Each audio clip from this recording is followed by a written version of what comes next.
Mm. Hi, everyone. Hi, my name is Mia Park, and welcome to my interview series. This is called In Response Interviews with Intriguing Internalizers. And I am really excited to interview my friends and family from around the world, really cool people who have something very special going on in and I'll tell you, we still have a global health pandemic with COVID-19, and especially, at least in America right now. I am in Chicago. Our guest, Terry Sumner, is in New York City. Um, I'm having problems connecting here, so I apologize if it's looking weird on your end. Anyway, we're also in the middle of the pandemic of protests for racial justice and protests against police brutality, which are long overdue. Mm. So thanks for tuning in. And Terry, I wanted to, oops, there you go. I wanted to just say hi. So Terry and I met, we have this like mythical meeting. Mhm. So it was September 11th, 2000. And Terry was bicycling from New York, the East Coast to the West Coast. And I was on a solo road trip. And we met at this like kind of really lo-fi, scrappy diner south of the Badlands National Park in South Dakota. And I was kind of sitting in one booth by myself, and he was on the other. And I'll talk to a fly for an hour. And I was like, "Hey, do you want to have dinner together?" So Terry moved over to my booth, and we had dinner. And then we ended up. I remember. I think you. Native American tacos. Yeah. That's right. You remember. I don't remember the food. They must have been good. You Oh, yeah. remember the food. So, and Terry had a bicycle. And I remember Terry, you were talking Bike about being behind me. afraid. That bike behind me. That's the bike I rode across the United States. When that, Yo, that's awesome. That's there, only 20 years ago. yeah, there it Hey, is. That's the bike I rode. Yeah. Mike. So But we're Terry and I got into my car and we drove to one of the plateaus in the Badlands because of like the fear of animals. It would be kind of sketchy if Terry got on a bike and did that. And it was during the harvest moon. So we ended up at this plateau of the Badlands, mm, and it was like the biggest, most beautiful, most harvestest moon. It was like the mooniest moon ever. And we were at the edge of this plateau looking into this giant valley, and then an orchestra of coyotes started howling. mm, yeah. Like one was down here, do you remember? And then one was like down there across the valley. Yeah. And they just started having this conversation, and we just stood there in silence, Mm, listening to this orchestra of coyotes, and we had no idea how close they were and far they were. And then they just stopped. And we kind of stood there, and then there was nothing left to say or do. yeah. So, and yeah, and then Terry and I have kept in touch ever since. He finished his bike ride to the West Coast. And if I may say about Terry, so he's a real, one of the things I like about Terry is that he's a great example of transformation. So Terry's a former like Wall Street jerk. Is it okay if I call you that? I know you don't think so. Sorry, I'm scrappy. But he was like one of these Wall Street guys working in, yes, the World Trade Center. One of the people, honestly, that, especially at that time in my life, 20 years ago, totally would judge. He's like the man. But Mm, when I met Terry, he's in a moment of transforming his life, bicycling to the West Coast. And we met on September 11th, 2000. And then, of course, a year later, 9/11 happened. And shortly after that, I got an email from Terry talking about what his connection to that was. Would you mind picking up the story from here? yeah. Just briefly, I was a philosophy major, and I went to Cal Berkeley, and everyone's like, "What are you going to do with a philosophy major?" But I was kind of, I don't know how to describe it. And now I describe it as sort of white men's get out. The people in the town that I lived in just loved me. They wanted to give me the world. And they kept, one guy offered me a job on Wall Street. And I just thought, well, I'll do it. Why not? I was reading a lot of F. Scott Fitzgerald. I thought, yeah. And but I promised myself when I turned 40 that I would leave that business, because what I noticed, I knew these people from a golf club that I worked at as a caddy, carrying the clubs for these guys. And what I noticed was that after age 40, it's like Dorian Gray, their faces became their professions, furrowed brows and money, money. And I didn't want to be that person. And I'm a physical person, and I like to be healthy and outdoors. And I didn't see that happening in that life. I saw those guys put on weight, start drinking, the stress got to them after age 40. So I said, 40 is the cutoff. And I did. I left at age 40. And they tried to offer me a better job, and I just said no. My wife also left me at that time. And so I was kind of cut loose and free. And I'd always wanted to ride my bicycle across the United States. I needed that trip to sort of flush all that toxic life out of my system on a journey like that. And that was what I was in the process of doing. And I think the day I met you was the day it went out of me completely. And I'd always wanted to be a school teacher. And when 9/11 happened, it kind of threw me a bit in terms of my schedule. And I said to myself, I'm still going to be a teacher, but I'm going to take a few more years. I needed to go really experience the world. I want to go abroad. I want to, live out of a backpack for a year. I went to live in Hawaii for 6 months. I just, I really wanted to get deeper into a spiritual life and diversify myself a bit. And so I did. And then eventually the walls started crawling in on me, and I said, okay, time to go to grad school, and got my master's in education. And I've been teaching in the Lower East Side Chinatown section of New York City for the last 14 years. I'm just coming on the finish of my 14th year doing that. So I had 15 years on Wall Street and 14 years in teaching. So I've almost balanced the scale. Good for you. And if I may, I feel like if we mentioned you and Wall Street and the Twin Towers of 9/11, there's a pretty accurate conclusion as to what happened. And I remember getting an email from you. I was so shocked that you, and I'm so sorry about that, had lost so many people that you worked with for a long time. And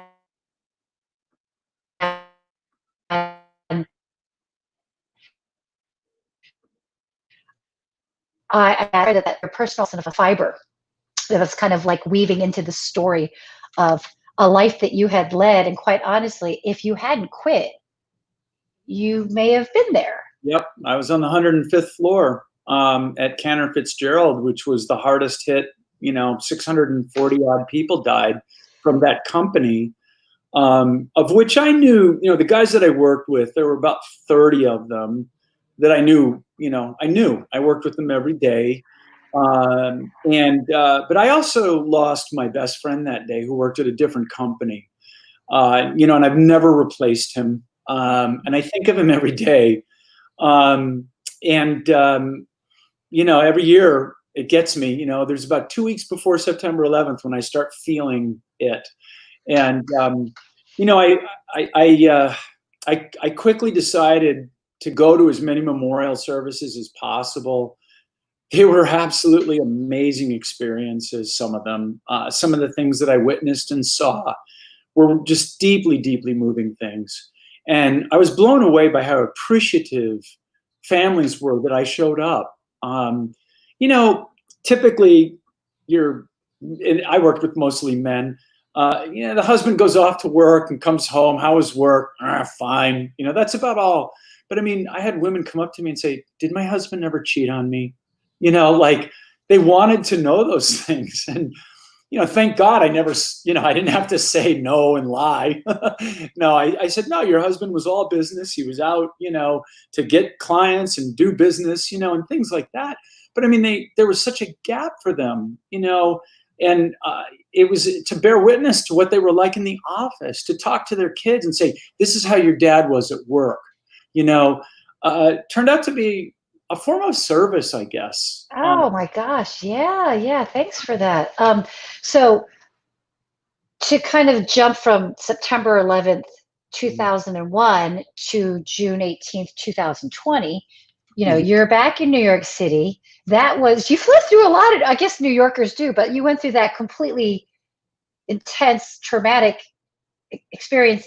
And now we're in another intense experience, right? Yeah. So what's your outside scene like there? There's a lot to talk about. And then I'd love to hear your thoughtful or spiritual response to what's going on out there. Sure. I've lived in New York for about 35 years now. And I would say, the first 15 years, nothing happened.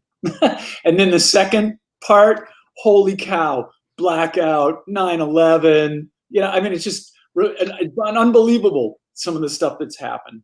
The outside, Well, we're in June now, but I'll say that in late March and early April, when the virus was spreading, boom, boom, boom, boom, boom, boom, it was scary. I mean, where there was a point when it was at its peak where every time I went out for a bike ride, there was an ambulance parked on a street taking somebody out, and you could tell it was a COVID case.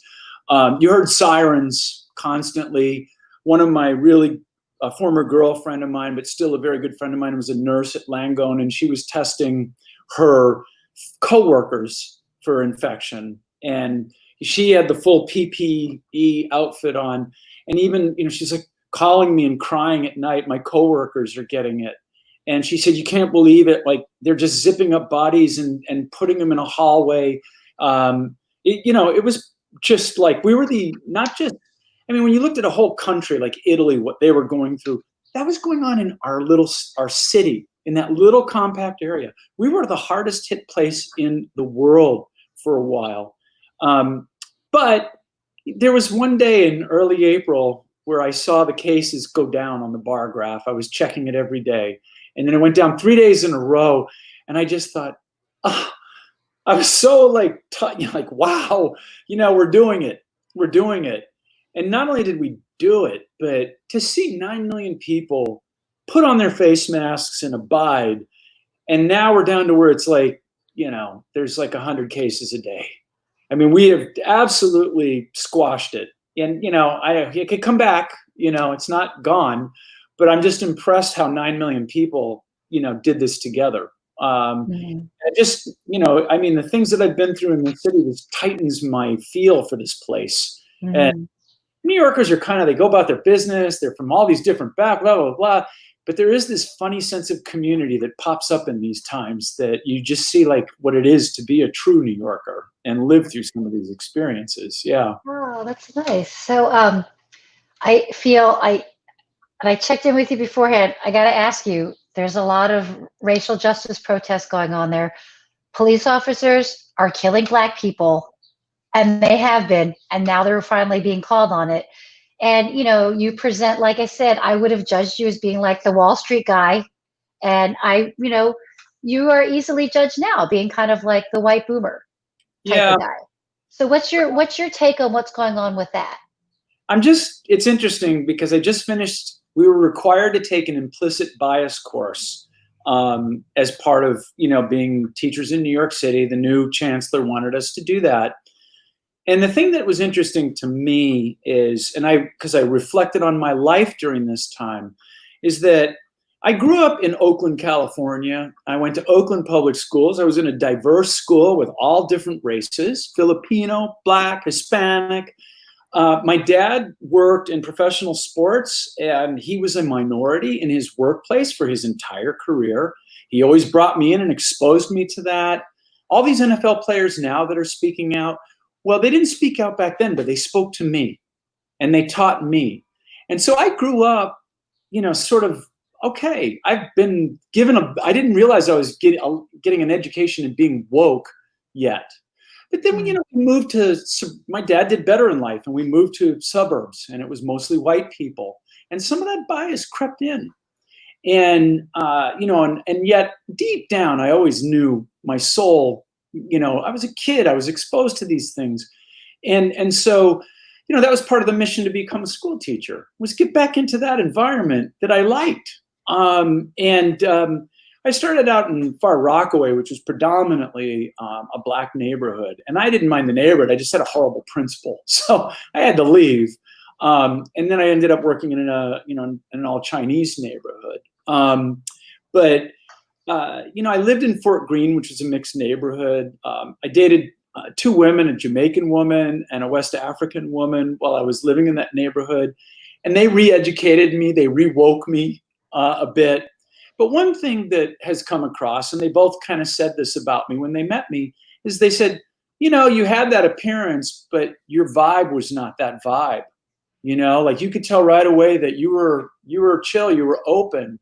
And the people in that neighborhood that I got to know said the same thing about me. Like, you're just being what you are. They never, I get judged. Absolutely. There are people who look at me and just go, "Hrumph," and but I'm like, get to know me, you know, and that's the way I look at it. I'm going to get to know this person. I'm not going to judge them completely by appearance, but you know, we do have that way. Our brain does go that way.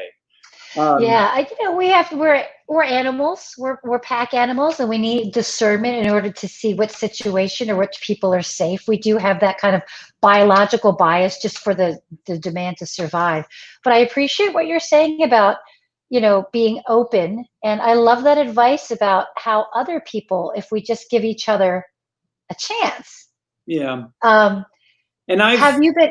I went Go to ahead. Berkeley's on the first 2 days of the protests, more as I didn't feel like it was safe to be in the middle of it all, especially the first day, because I could look at the crowd and I could see who was there to protest and who was there to cause mayhem, that had a higher, stronger agenda. And ironically, they were white. And you could tell by their vibe that they were there to like start a riot.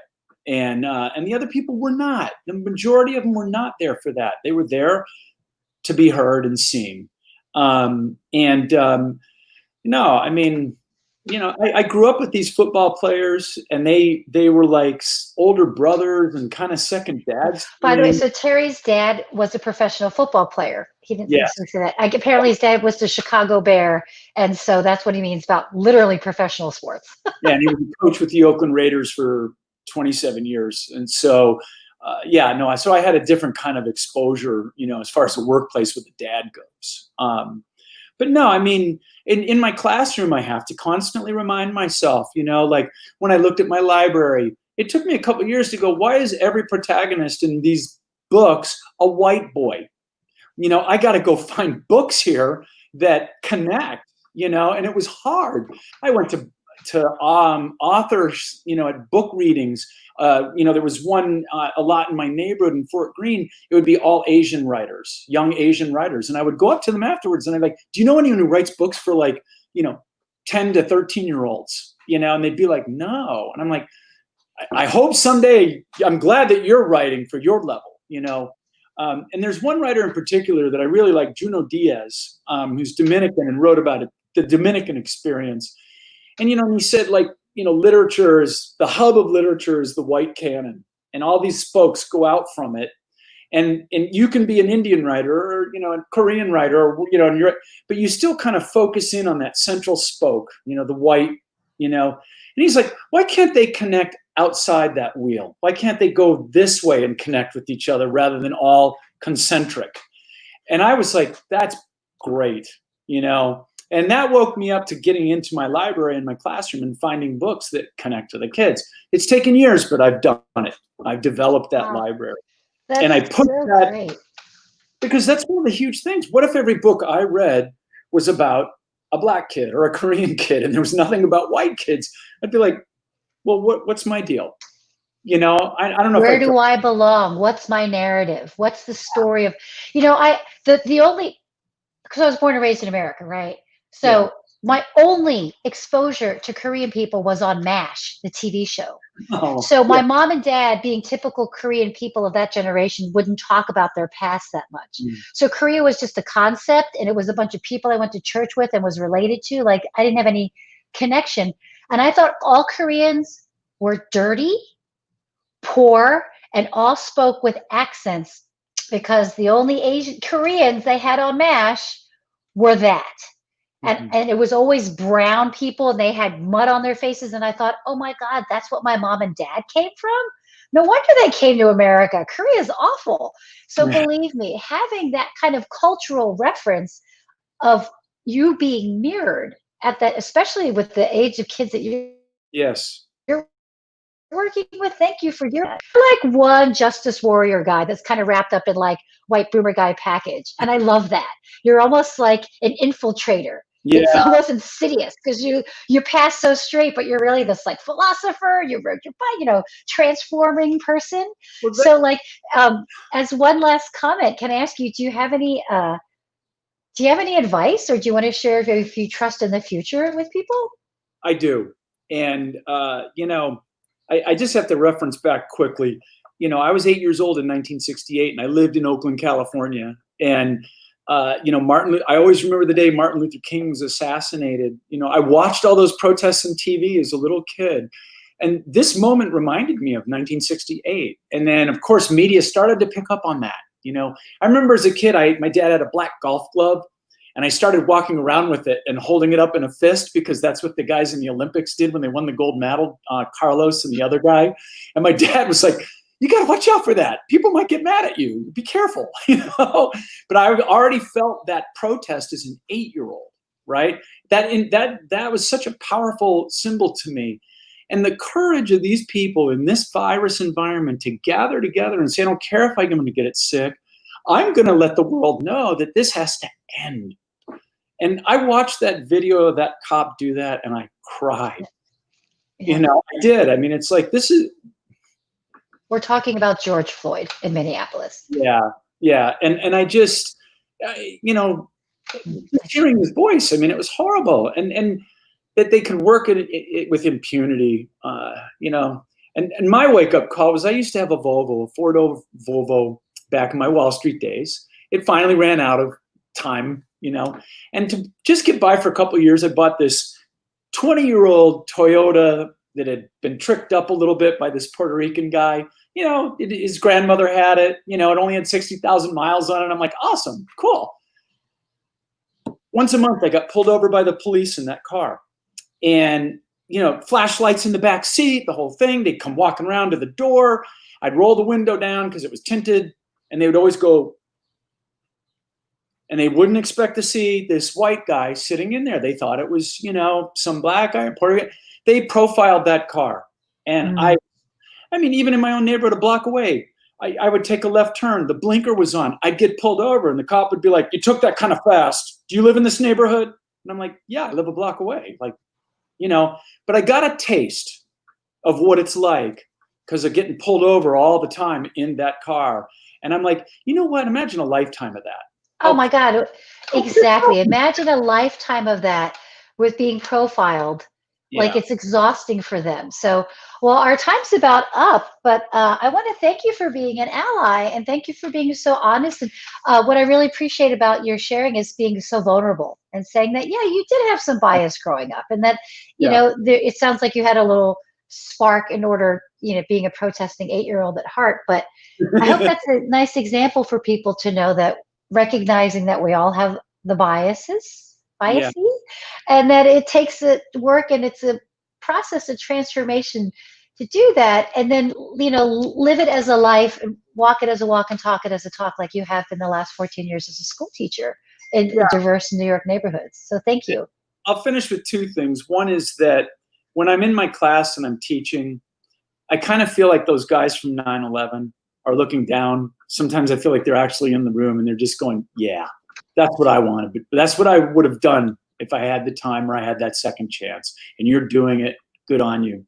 And the other was, I teach civil rights every year to my class and the Constitution. And my brother lived in Kansas City. And one day when I was visiting him, I said, let's go to Topeka. I've been teaching about Brown versus Board of Education. It's the 50th anniversary coming up. I want to go to Topeka and actually see it. We go to the school, and the exhibit was in the school that was called the Monroe School. And that was the all-black school, named after a slave-owning former president. And I said, what was the school that you wanted to go to? Where is that? And they go, oh, well, that's about 2 miles up. They gave me directions. And we went to that school, and we get there. And the name of the school that got desegregated, that started all of this, the Sumner School. My brother and I just high-fived each other, like, right on. And it was named after the abolitionist Senator Charles Sumner from Massachusetts. But the irony was, the reason Thurgood Marshall chose that case and that place was because the all-white school was named after a man who would turn over in his grave if he knew, because he was the fiercest civil rights abolitionist in the Senate.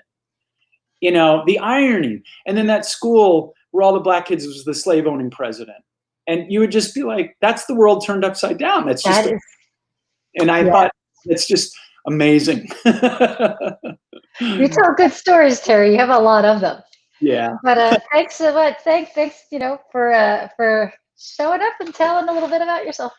So thanks everyone for watching. Again, Yeah. I'm in the park. Thank you to our guest, Terry Sumner.